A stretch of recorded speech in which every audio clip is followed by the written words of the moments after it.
Ainsi parle le Seigneur, qui trace une route dans la mer et un sentier dans les eaux puissantes, qui met en campagne des chars et des chevaux, une armée de vaillants guerriers, tous ensemble. Ils se couchent, ils ne se relèvent plus. Ils se sont éteints, ils se sont consumés comme une mèche. Ne vous rappelez pas le passé et ne considérez plus ce qui est ancien. Je fais du nouveau. Dès maintenant, cela germe. Ne le savez-vous pas? Je mettrai un chemin dans le désert et des fleuves dans la terre aride. Les animaux sauvages me glorifieront, les chacals comme les autruches, car je mets de l'eau dans le désert, des fleuves dans la terre aride pour faire boire mon peuple, celui que j'ai choisi. Le peuple que je me suis façonné dira ma louange.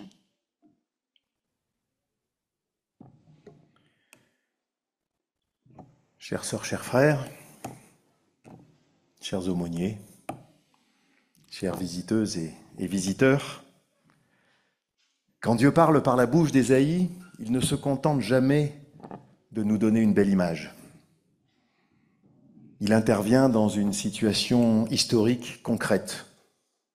Ici, c'est celle de l'exil à Babylone. Le peuple d'Israël est loin de chez lui, loin du temple, loin de ses repères religieux et sociaux. Il est en territoire étranger, humilié, affaibli.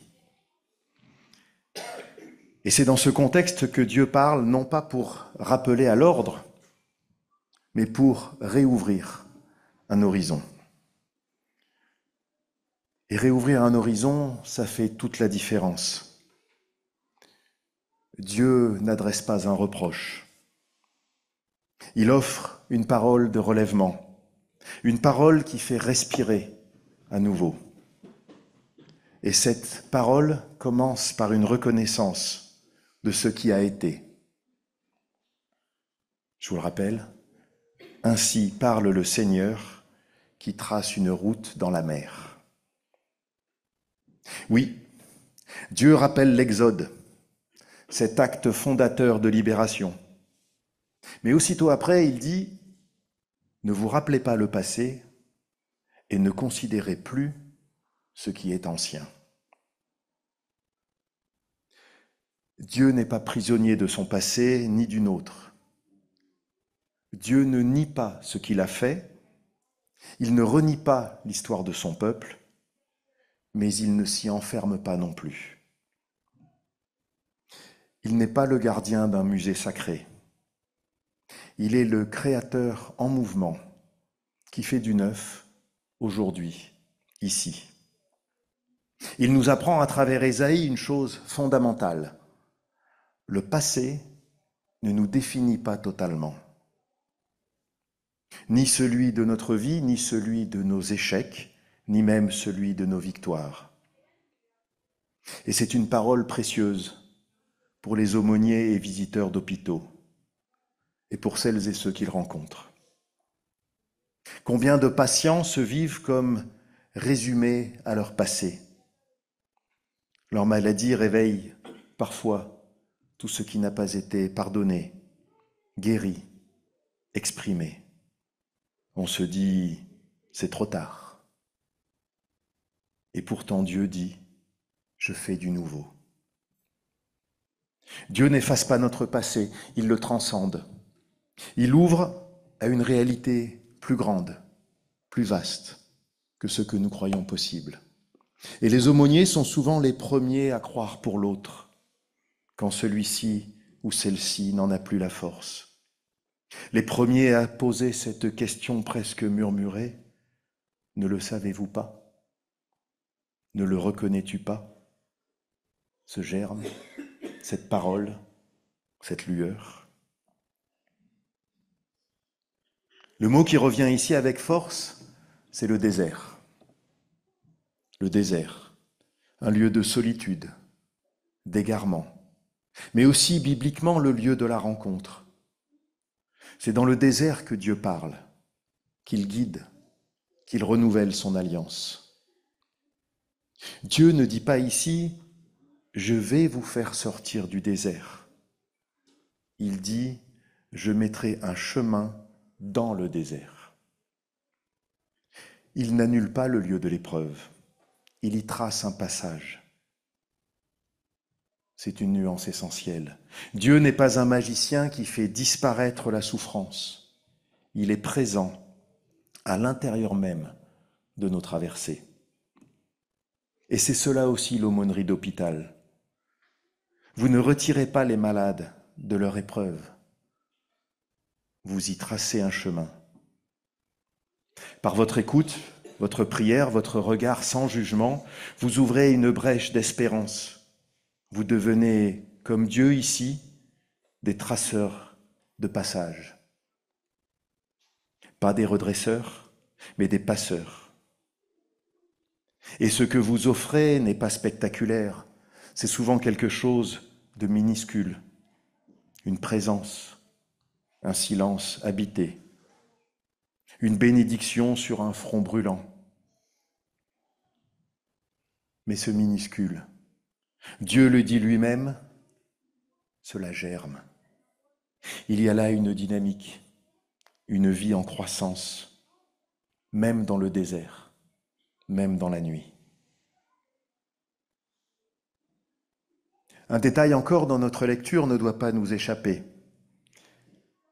Je vous le relis. Les animaux sauvages me glorifieront, les chacals comme les autruches. Pourquoi ces bêtes étranges? Parce qu'elles symbolisent le chaos, l'extérieur, l'impur, l'incontrôlable. Et voilà que même ces créatures-là participent à la louange.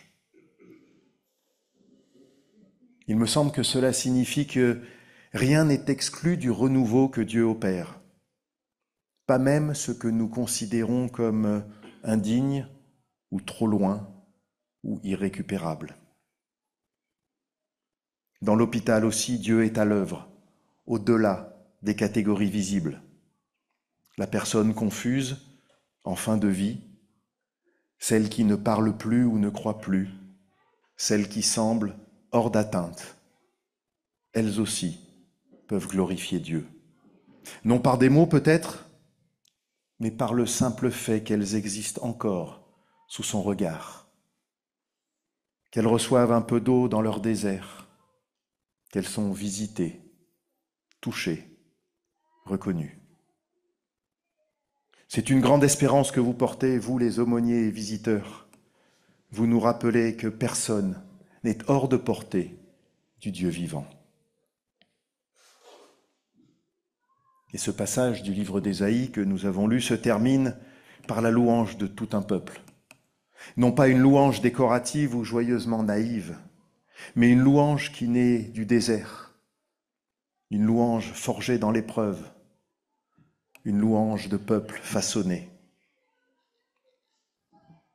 Comme le soulignait Jean-François, les aumôniers ne viennent pas pour parler de Dieu ou de Jésus aux malades de manière abstraite. Ils viennent faire écho à ce que Dieu est déjà en train d'opérer dans le cœur de celle ou celui qui souffre. Et parfois le malade devient le prophète du jour. C'est lui qui porte la parole, qui témoigne de sa foi au milieu de la nuit, qui dit quelque chose de Dieu que nous avons oublié. Alors oui, le peuple façonné dira sa louange, et il commence souvent par celles et ceux que nous croyons les plus faibles. Chères sœurs, chers frères, le message d'Ésaïe que nous avons lu est une parole de relèvement, une parole qui guérit les regards figés, qui ouvre des chemins dans ce qui semblait clos, qui fait germer quelque chose de vivant dans les terres les plus arides. Et c'est ce que vous incarnez, vous les aumôniers et visiteurs, vous qui avez dit oui à ce ministère d'aumônerie. Par votre présence, vous rendez visible ce que Dieu est en train de faire. Vous êtes des témoins actifs du renouveau, vous êtes des jardiniers du désert. Vous êtes celles et ceux qui osent croire qu'un chemin peut naître là où il n'y avait qu'une impasse. Et cette parole que nous porte Ésaïe n'est pas seulement pour vous, elle est aussi pour nous toutes et nous tous, rassemblés aujourd'hui dans ce temple, en Église. Nous ne sommes pas tous appelés à entrer dans les chambres d'hôpital, mais chacune et chacun de nous est appelé à être porteur de renouveau, là où il se trouve, dans les cercles de sa vie, dans sa famille, au travail, dans les relations humaines, au sein de la communauté.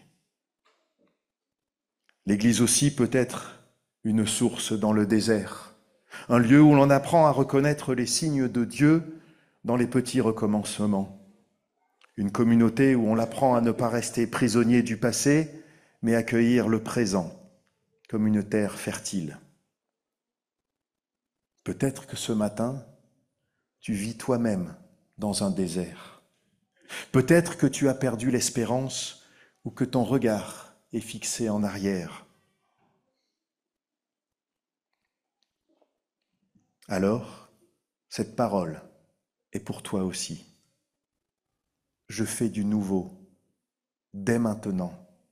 Cela germe. Ne le savez-vous pas? Oui, Dieu crée encore, pas ailleurs, pas demain, ici et maintenant. Et il nous invite à participer à cette œuvre de relèvement en devenant, nous aussi, des porteurs d'écoute, de tendresse, de paroles habitées, là où d'autres n'ont plus de mots.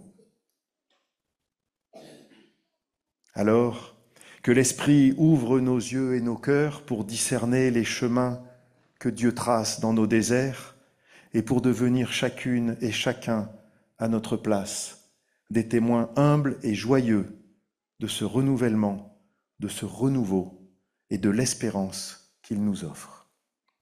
Amen.